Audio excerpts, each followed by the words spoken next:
আল্লাহ তাআলা স্পষ্ট করে দিলে, ওহে মানুষ সকল, তোমরা খাও পান করো আমার জমিনে যেটা হালাল। এরপরে আল্লাহ তয়্যিবা শব্দের অর্থ শব্দ দিলেন, এরপরে যেটা পুত পবিত্র। অতএব আমরা যারা মানুষ দাবি করছি, আমাদের হারাম খাওয়ার সুযোগ কারো নেই। আপনাকে আল্লাহ তাআলা ভালো মন্দের জ্ঞান দিয়েছেন। এই ভালো মন্দের জ্ঞান পাওয়ার পরে যদি আপনি আল্লাহর এই কথা না মানেন, আপনি কিন্তু কুফরি করবেন। আপনার জীবন যা কারখানা, আপনাকে আল্লাহর কথা মানতেই হবে যদি ঈমান ঠিক রাখতে চান। যেহেতু আল্লাহ তাআলা ভালো মন্দের জ্ঞান দিয়েছেন, আপনার আমার প্রত্যেকের কাজ হবে আল্লাহর পৃথিবীতে, আল্লাহর জমিনের উপরে যেগুলি হালাল, যেগুলি পৌত পবিত্র, সেগুলি ভক্ষণ করা। আমরা পারবো না। এই জন্য বিশ্বনবী সাল্লাল্লাহু আলাইহি ওয়াসাল্লাম ১৫০০ বছর পূর্বে আমাদের জন্য তাগিদ দিয়েছেন, তলাবু কাসবিল হালাল ফরিদাতুন বা'দা ফরিদা। ফরজের পর পরে হালাল উপার্জন করে খাওয়াও একটি ফরজ। জুমার নামাজ ফরজ, এরপরে ৫ ওয়াক্ত নামাজ ফরজ, সম্পদ থাকলে যাকাত দেওয়া ফরজ, সম্পদ থাকলে হজ করা ফরজ। এই ফরজ সমূহের ভিতরে অন্যতম একটি ফরজ হচ্ছে হালাল উপার্জন। কি উপার্জন? সবাই বলেন হালাল উপার্জন। আপনি যদি হালাল ভাবে আপনার জীবন জীবিকা নির্বাহ করতে না পারেন,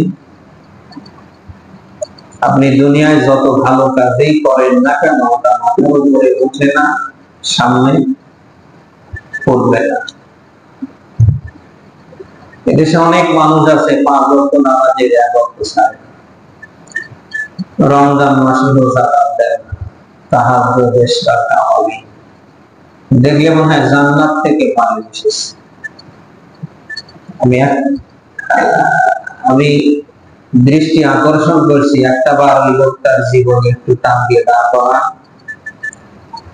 আল্লাহর হস্তে হালাল বলতে কিচ্ছু পাবে না, শুধু হারাম আর হারাম বলতে।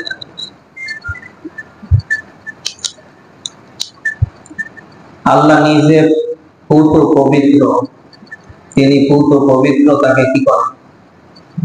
পছন্দ করেন। আপনি নামাজ, রোজা, হজ, যাকাত, দান, সদকা, দুনিয়ার এই আমলগুলি যদি কবুল করাতে চান, আপনার প্রথম শর্ত হচ্ছে হালাল উপার্জন, হালাল খাওয়া। আপনাদের একটা কথা জানিয়ে রাখি, হারাম ভাবে, অবৈধ ভাবে যদি ইনকাম করেন, সম্পদ অর্জন করেন,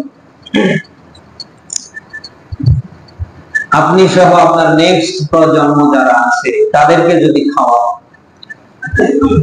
আপনি নিজেও সফল হবেন না, আপনার যে নেক্সট জেনারেশন, নেক্সট প্রজন্ম, তারও সফল হবে।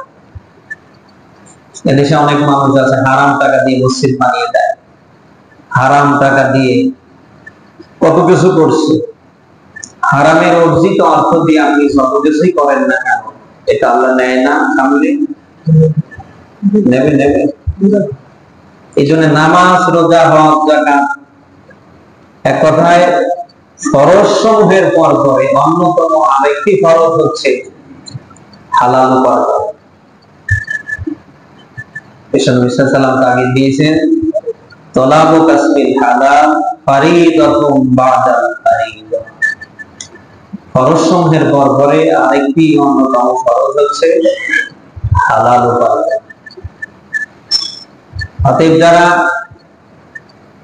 হারাম খেয়ে অবৈধভাবে ইনকাম করে নামাজ পড়ছেন, আপনার দৃষ্টি আকর্ষণ করছি, আপনার নামাজ পড়ছেন।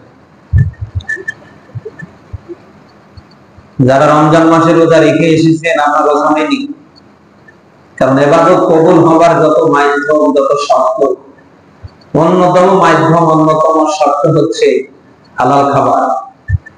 কি খাবার বলেন? কেউ যদি হারাম খেয়ে অবৈধভাবে টাকা ইনকাম করে পেটের ভিতরে ঢোকায়, আর এই খাদ্যের মধ্য দিয়ে যদি শরীরের কোনো এক জায়গায় এক ফোঁটা রক্ত তৈরি হয়, কোন মাংস বৃদ্ধিতে সহায়তা করে, এটা শরীরে থাকাকালীন সময় আপনার কোনো ইবাদত আল্লাহ নেয় না। এই জন্য আমরা হালাল খাওয়ার চেষ্টা করবো, পারবো তো ইনশাআল্লাহ।